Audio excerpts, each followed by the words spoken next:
அத நானே தூக்கி போட்டேன். டேய்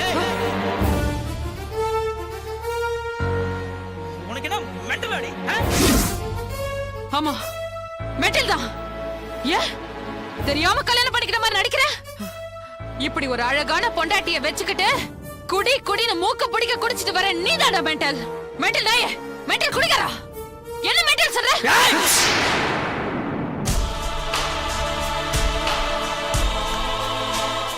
அப்போ நான் மெண்டலா? மெண்டல் என்ன பண்ணும் தெரியுமாடி உனக்கு?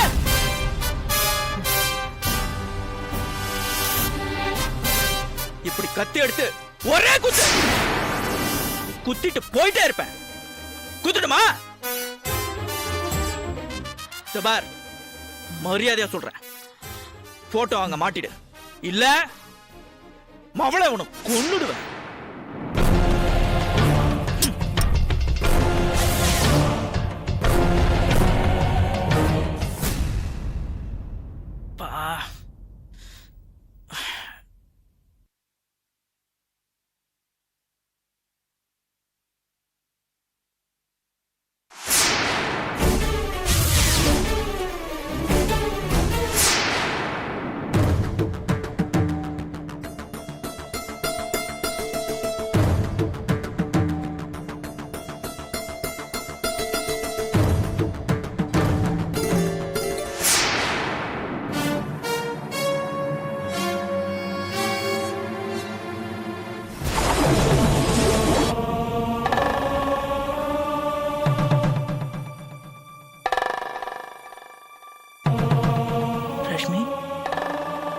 ரஷ்மி,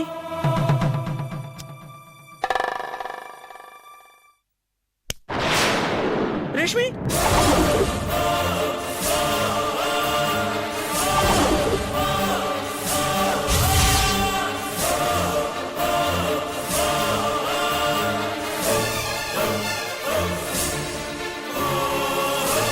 என்னப்பா உண்மையிலே குத்தி கொன்னுட்டியா? ஐயோ சார் சார், நான் எதுவுமே பண்ணல சார், நான் எதுவும் பண்ணல சார். அத விடுப்பா. தினம் தினம் இப்படி டார்ச்சர் அனுபவிக்கிறதுக்கு கொலை பண்ணிட்டு ஜெயிலுக்கு போனா கூட பரவாயில்ல சார். நான் எதுவுமே பண்ணல சார். நான் இப்பதான் மேல போலீஸ்க்கு இன்ஃபார்ம் பண்ணியா? சார் நான் எதுவுமே பண்ணல சார். இப்பதான் சார் நான் மேல இருந்து இறங்கி கீழே வரேன். நீ கவலைப்படாத, நீ இப்ப ரொம்ப டென்ஷன்ல இருக்க. போலீஸ் மேட்டர்லாம் நான் பாத்துக்கிறேன், விடு. சார் என்ன சார் நீங்க சொன்னா புரிஞ்சுக்கவே மாட்டேங்கிறீங்க. நான் எதுவுமே பண்ணல சார். சார் நான் சொல்றதை கேளுங்க சார். திரனா திரனா திரனா திரனா திரனா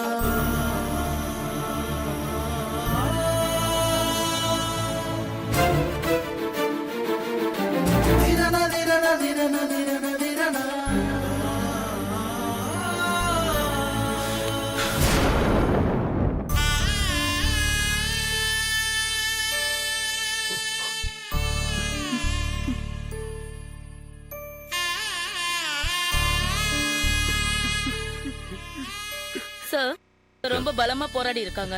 வெறியோட ஆழமா குத்தப்பட்டிருக்காங்க. நீங்க பாடி அனுப்பிடுங்க. நான் ஈவினிங் பக்காவா போஸ்ட்மார்ட்டம் ரிப்போர்ட் கொடுத்துறேன். Okay doctor, thank you. Okay sir. Sir சொல்லுங்க, நீங்க யாரு? உங்களுக்கு இந்த ஃபேமிலிக்கு என்ன சம்பந்தம்? சார் நான் பக்கத்து வீட்ல இருக்கேன். இவங்க எனக்கு ரொம்ப நாளா தெரியும். அப்படியா? அந்த பொண்ணு ரொம்ப டார்ச்சர் பிடிச்ச பொண்ணு சார். தினம் இவங்க கூட சண்டை போடுவான் சார். அது சரி. இந்த பையன் ரொம்ப நல்ல பையன் சார். அவன் நல்லது கெட்டது எல்லாத்தையும் என்கிட்ட ஷேர் பண்ணிப்பான்.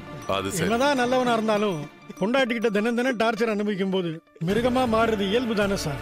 என்னதான் வெளிப்பார்வைக்கு குற்றவாளியா தெரிஞ்சாலும் அந்த பொண்ணு பண்ண கொடுமைக்கு வேற யாரா இருந்தாலும் இவனை மாதிரி கத்தியால தான் சார் குத்தி கொண்டு இருப்பாங்க. இவன் ஒரு நாள் கூட அந்த பொண்ணு கிட்ட நிம்மதியாவே வாழ்ந்தது இல்லை சார். நானே ஒரு சந்தர்ப்பத்துல இவன் கிட்ட இந்த மாதிரி பொண்டாட்டியோட வாழறதை விட கொலை பண்ணிட்டு ஜெயிலுக்கு போறதே மேல்னு சொல்லியிருக்கேன் சார். அப்படின்னா உங்க இன்ஸ்ட்ரக்ஷன் படி தான் அவன் கொலை பண்ணானா? நான் ஒன்னும் மோட்டிவேட் பண்ணல சார், சும்மா ஒரு பேச்சுக்கு சொன்னேன். ஆனா அவன் உண்மையிலேயே கொலை பண்ணிட்டான். அவன் கொலை பண்ணதை நீங்க ஆமா பாத்தீங்களா? சார், கண்ணால பார்த்தேன். ஒரு வாட்டி அவன் கத்தியால குத்திட்டு ரெண்டாவது வாட்டி குத்துறதுக்கு ஓங்கும் போது நான் உள்ள வந்துட்டேன் சார். என்னடா பாவி இப்படி பண்ணிட்டேன்னு கேட்டேன். அவன் பதட்டத்துல உளறான். போலீஸ்க்கு சொன்னியாப்பான்னு. அதுக்கு நான் மோட்டிவேட் பண்றவனா இருந்தா நானே உங்களுக்கு போன் பண்ணி வர சொல்லுவேனா சார். சார் என் பையன் சுப்ரீம் கோர்ட்ல லாயர், என் பொண்ணு மதுரையில டிஎஸ்பியா இருக்கா. நாங்கெல்லாம் சட்டத்தை ரொம்ப மதிக்கிறவங்க சார். எனக்கெல்லாம் பொய் சொல்ல வேண்டிய அவசியமே இல்லை. நான் என்ன பார்த்தேனோ அதைத்தான் உங்கள்கிட்ட சொல்லிக்கிட்டு இருக்கேன். இதையே நீங்க கோர்ட்ல கேட்டாலும் நான் சொல்லுவேன் சார்.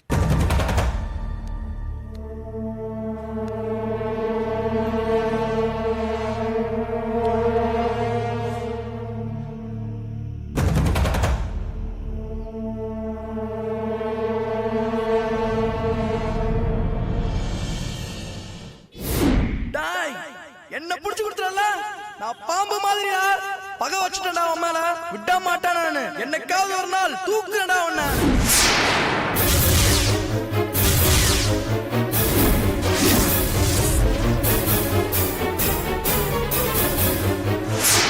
டேய் டேய் டேய் நில்றா டேய் நில்றா ஏய் நில்றா யோ கான்ஸ்டபிள் டேய் நில்றா போய் பிடிங்க மரியாதை நில்லு சார்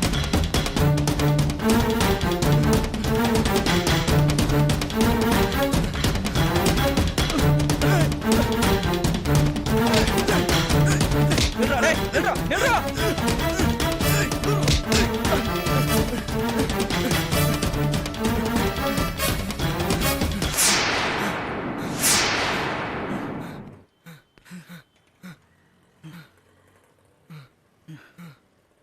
வாடா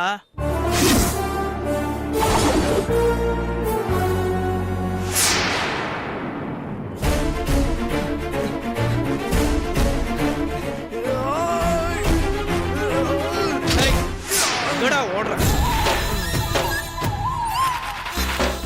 டேய் அடிச்ச நீதானடா கொன்ன மகனே என்ன ஜெயிலுக்கு அனுப்புனல உன்னை போட்டு தள்ளனடா வந்தேன் உன் பொண்டாடி பாத்துறா கத்தறதுக்கு பார்த்தா ஒரே சருகு மகனை இனிமே காலம் ஃபுல்லா உனக்கு ஜெயில கழிதாண்டி டேய் டேய் டேய் டேய் மரியாதை ஸ்டேஷன்ல வந்து உண்மையை சொல்லிடுறா மாட்டேனே உன்னை விட மாட்டேடா டேய் டேய் டேய் டேய் டேய் என்னடா ஆச்சு என்னடா ஆச்சு டேய் டேய் டேய் உண்மையை வந்து ஸ்டேஷன்ல சொல்லிடுறா டேய் டேய் எந்திரடா டேய் எந்திரடா டேய் டேய் டேய் டேய்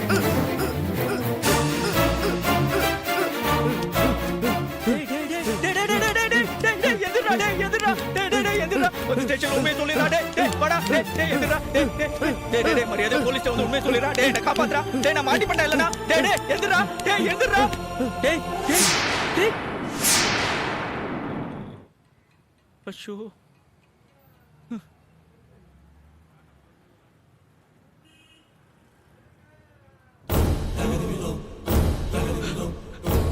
சார் சார் இங்க நிக்கிறேன் சார் எங்கேயா போன நீ ஹலோ சார் சார் வாங்க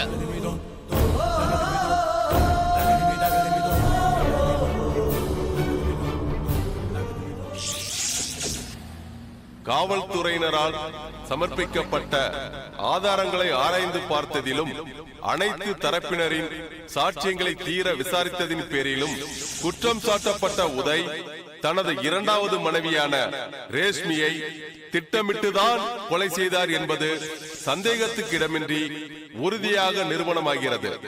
எனவே குற்றவாளி உதய்க்கு ஈபிகோ செக்ஷன் 302 படி மரண தண்டனை விதித்து இந்த நீதிமன்றம் தீர்ப்பளிக்கின்றது.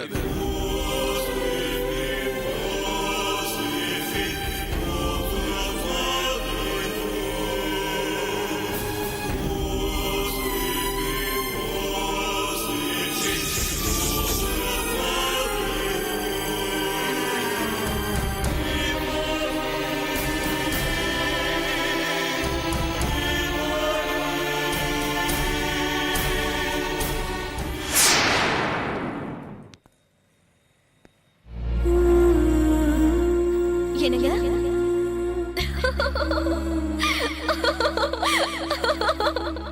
வாங்க வாங்க உங்களுக்காக தான் காத்துட்டு இருக்கேன் வாங்க